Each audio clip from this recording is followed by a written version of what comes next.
दूरी वाली मिसाइल है। ऐसी मिसाइलें भी पाकिस्तान के पास मौजूद हैं जो सीधे अगर इस्लामाबाद से छोड़ी जाए तो एक तरह से तल अवीव पर गिर सकती हैं या इजराइल के किसी भी टारगेट को निशाना कर सकती हैं। खासतौर से पाकिस्तान कोई बड़ा कदम उठा सकता है। पाकिस्तान क्योंकि दुनिया में जो गिने चुने मुस्लिम ममालिक जो न्यूक्लियर पावर माने जाते हैं उनमें से दरअसल पाकिस्तान भी आता है। पाकिस्तान के पास न्यूक्लियर हथियार है, न्यूक्लियर बम है, पाकिस्तान के बाद लंबी दूरी वाले मिसाइल भी है और एक तरह से ड्रोन भी मौजूद है। ऐसे में इजराइल का नक्शा खत्म हो जाता था इस जमीन से, इजराइल का नक्शा खत्म हो जाता था। हालांकि इस बीच ईरान के पड़ोसी मुल्क पाकिस्तान पर लगातार सवाल उठते रहे कि आखिर पाकिस्तान किस तरफ है, क्या डोनाल्ड ट्रंप और अमेरिका के दबाव में पाकिस्तान का झुकाव अमेरिका की तरफ है, यह सवाल भी बार बार उठते रहे, या फिर यह कहा गया कि पड़ोसी मुल्क ईरान है और ईरान से रिवायती रिश्ते एक तरह से पाकिस्तान के रहे, तो क्या पाकिस्तान एक तरह से ईरान के साथ है, यह लगातार सवाल उठते रहे। हालांकि बीच में शहबाज शरीफ जो कि पाकिस्तान के वजीर आजम है, उन्होंने ईरान के सदर मसूद पजेश्कियान से भी बीच में बातचीत की थी और जो मौजूदा हालात है उस पर एक तरह से चर्चा की थी। लेकिन इस बीच यही देखने को मिला कि पाकिस्तान का जो झुकाव है वो एक तरफ कहीं ना कहीं अमेरिका के साथ भी नजर आया, क्योंकि अमेरिका का दबाव भी पाकिस्तान पर काफी ज्यादा है। लेकिन अब जो माहिरीन है वो ये कहते हैं, क्या जो मुस्लिम इत्तेहाद की बात की जा रही है, मुस्लिम कम्युनिटी को एक प्लेटफॉर्म पर पूरी दुनिया में लाने की बात की जा रही है, ऐसे में क्या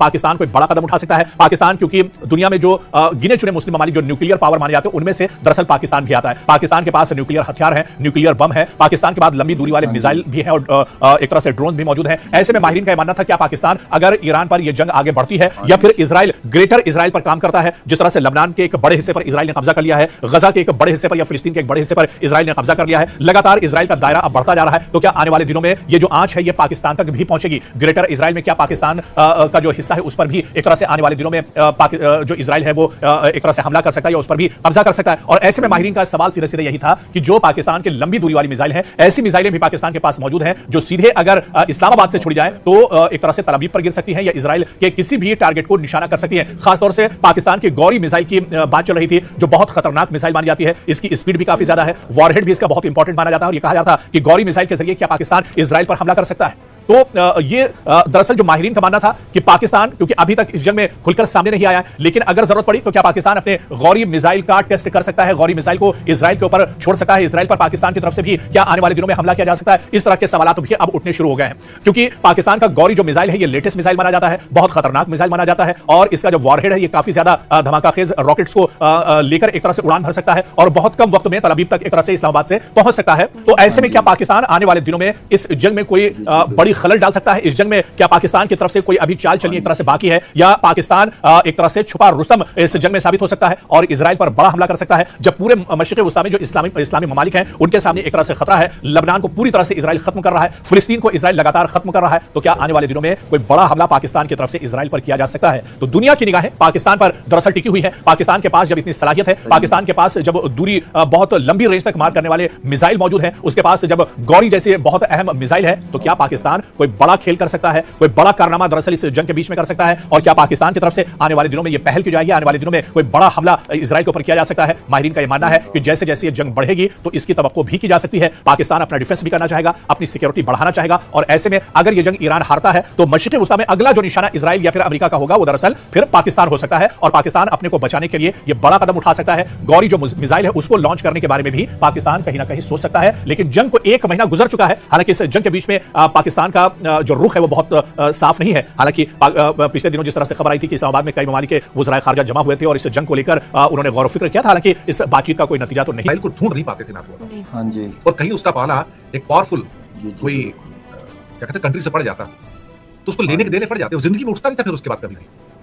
उसको क्या है कि गुमान हो गया कि मेरे सामने कोई है नहीं तो मेरे हवाई जहाज जाएंगे अटैक करेंगे, मेरी मिसाइल जाएंगे अटैक करेंगे, उनको गिरा नहीं सकता। और पहली बार ऐसा है ना कि वो ऊंट पहाड़ के नीचे आया, उसको लगा कि मैं ईरान को भी मार दूंगा, ईरान भी बकरी का बच्चा है।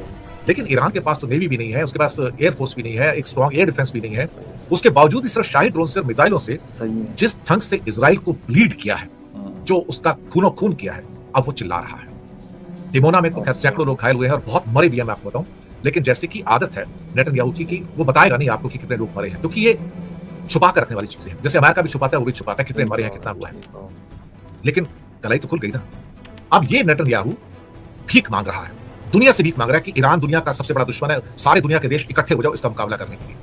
खुद पर चोट लगी तो साहब एहसास हुआ कि चोट किसे कहते हैं। खुद के बच्चे मरे तो एहसास हुआ कि वो 185 बच्चियां कैसे मरी थी। खुद के लोग घायल हुए तो तब पता लगा कि 20,000 औरतें और 20,000 बच्चे जो गजा में मार दिए, मासूम बच्चे, और ये वॉर क्रिमिनल आदमी हमको कहता है कि अब मुझे बचाओ, यूनाइटेड नेशन की मीटिंग बुलाओ। फिर कहते हैं ये क्लस्टर बम्स का इस्तेमाल करता है, क्लस्टर बम्स का, जो कि इंसानियत के खिलाफ है। वो कौन से बम थे जो इंसानियत के साथ थे, जो गजा में बरसाए गए? अभी 1000 लोग जो मारे हैं पिछले 10 दिन के अंदर लेबनान के अंदर, बेरूत के अंदर, जिसमें 200 बच्चे मारे गए हैं, हाँ जी, क्या वो वॉर क्राइम नहीं है क्या? आज ईरान के वॉर क्राइम नेतन्याहू को याद आ रहे हैं, जी। क्योंकि आज पहली बार चोट पड़ी है ना, और चोट अब सीधी पड़ेगी साहब, जगह जगह पड़ेगी। सही। और ये चोट है ना, यही चोट उसको मजबूर कर रही है कि दुनिया के अंदर हम जो है अब कॉल करेंगे ईरान का मुकाबला करो। ये अमेरिका भी कह रहा है कि इकट्ठा मिलकर ईरान का मुकाबला करो। ये इस बात का एविडेंस है कि दोनों हार मान चुके हैं कि हम ईरान से नहीं जीत सकते। ये ओके। हार का एक्सेप्टेंस है। वैसे 2006 की बात है, मुझे लगता है, जहां तक मुझे याद है, जब इसी इजराइल ने क्लस्टर बॉम्ब्स का लेबनान पे इस्तेमाल किया गया था। शायद वो भूल गया क्या? ठीक है, आज ठीक वो कहता है कि ईरान के क्लस्टर बॉम्ब्स इंसानियत के खिलाफ हैं। है, ओके। जरा याद दिला दो उसको कि तुम्हारे क्लस्टर बम जो तुमने यूज किए थे 2006 के आसपास लेबनान में, वो क्या थे बाय द वे? वो क्या इंसानियत के प्रेमी थे या इंसानियत के दोस्त थे क्या वो? मुझे लगता है कि इजराइल के जाने के दिन आ गए हैं। अगर इजराइल की यही हरकतें रही तो मैं आपको दावे के साथ कह सकता हूं कुछ सालों में आपको दुनिया के नक्शे में इजराइल देखने को नहीं मिलेगा। जो उसके खिलाफ आज नफरत है लोगों की, जो ज्यूज के खिलाफ जो नफरत है लोगों की, बेइंतहा नफरत है, आप उस नफरत को बढ़ते हुए देखोगे। और ये लोग भी एक दिन भागते नजर आएंगे। आज इसके साथ अमेरिका नहीं होता था हाँ जी। अभी इसी वॉर के अंदर, तो ये आदमी देश छोड़कर भाग जाता था। नेतन्याहू देश छोड़कर भाग जाता था। ये हाँ जी, ऊपर से वो ट्रम्प, एक दूसरा बेवकूफ इंसान, एक बंदर जिसके हाथ में उस्तरा है, वो अपना गला काट रहा है। क्या कहता है वो? कहता है ट्रम्प कि 48 आवर में तुम ये कर दो, सरेंडर कर दो और उसको खोल दो, वरना अंजाम देखो, वरना मैं तुम्हारे एनर्जी के सारे जितने सेंटर्स हैं, मैं तुम्हारे पावर सेंटर से बर्बाद कर दूंगा। तो ईरान ने तो पहले बोला है आपको 2 घंटे लगेंगे मुझे बर्बाद करने में, मैं पूरे गल्फ को सही। आधे घंटे में बर्बाद कर दूंगा, ना वहां पर बिजली होगा ना पानी होगा, हाँ। और मैं उनकी सभी लाइनें कट कर दूंगा। एक एक करके बोला उसने कि क्या क्या मैं कट करने जा रहा हूं, okay, what I am going to cut. तुम्हारे वाटर के सैनिटेशन प्लांट्स हैं मैं वो भी कट कर दूंगा, ठीक है, तुम्हारे पावर प्लांट्स हैं वो भी मैं कट कर दूंगा, और साथ में जो तुम चाहते हो वो कट कर दूंगा और तुम रोक नहीं पाओगे। ठीक होगा, ठीक होगा। 20% जो आपके ग्लोबल सप्लाई जाती है गैस की और तेल की, वो यहीं से जाती है ना। और यहां पर जो उसकी वल्नरेबिलिटी है वो क्या है? गल्फ के अंदर पानी, सबसे बड़ा वेपन पानी। देखिए गल्फ के पास 2 चीजें नहीं है, ईरान को छोड़ दो आप, बाकी कंट्री के पास 2 चीजें नहीं है। एक, उनके पास अपनी फसल नहीं है, अपना फूड स्टफ नहीं है। दूसरा, उनके पास पानी नहीं है। आप कहोगे जिसके पास पानी भी नहीं है, जिसके पास खेती भी नहीं है, जिंदा कैसे है? तेल पर जिंदा है, क्योंकि तेल से पैसा कमाते हैं और दुनिया से फसलें खरीद सकते हैं, अनाज खरीद सकते हैं, खाने पीने का सामान खरीद सकते हैं, और अपने 400 के करीब पूरे गल्फ के अंदर यहाँ पे वाटर के डीसैलिनेशन प्लांट्स हैं। अगर वो डीसैलिनेशन प्लांट्स ना हो जी, बिल्कुल। तो भाई इनकी 4-5 करोड़ की पॉपुलेशन है सब कंट्री की, ये प्यास से मर जाएंगे साहब, ये भूख से नहीं, ये प्यास से मरेंगे, मैं आपको बताऊं। और दुनिया में कोई ऐसा सिस्टम नहीं जो 4-5 करोड़ लोगों को पानी सप्लाई कर सके।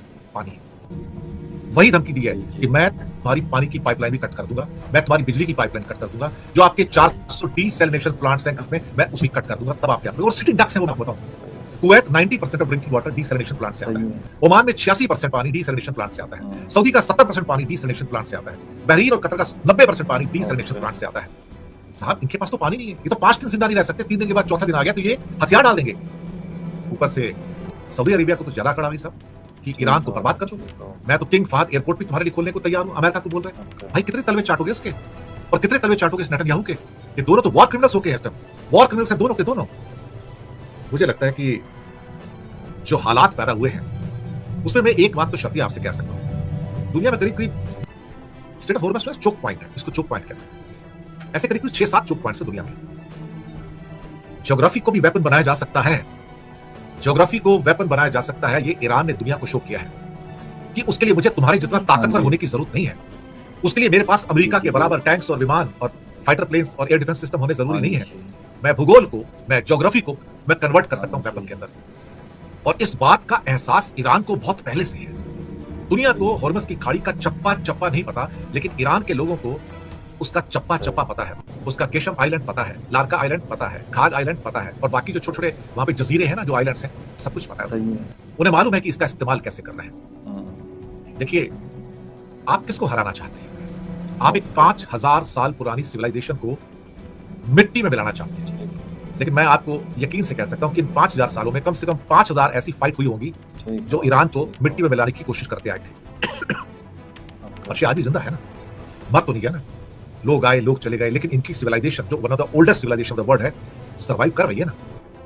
तो कुछ तो बात है कि हस्ती मिटती नहीं हमारी, है ना। कोई तो बात होगी ना कि हस्ती मिटती नहीं हमारी। यही तो ईरान है साहब, यही तो पर्शिया है। इसकी बात ही कुछ और है। अभी नवरोज गया है उनका त्योहार ईद के साथ में, तो सभी ईरान के भाई बहनों को हमारी ओर से नवरोज की बधाई हो, बहुत बहुत बधाई हो। भारत में जो पारसी कम्युनिटी है वो नवरोज का त्योहार मनाती है, तो उन सबको नवरोज की बधाई हो, और सभी ईरान के भाई बहनों को नवरोज की बधाई हो हमारी ओर से। हाँ जी। लेकिन ये जंग अभी खत्म नहीं हुई दोस्त, जी जी ये जंग तो शुरू हुई है। इस जंग के हाँ दो जी। कोने और हैं। इस जंग में बिना लड़े जीत कौन रहा है, जी बिना लड़े दूर बैठ के जीत कौन रहा है। और इस पूरी जंग के अंदर दो प्लेयर ऐसे हैं जी जो दूर बैठ के हाथ सेक रहे हैं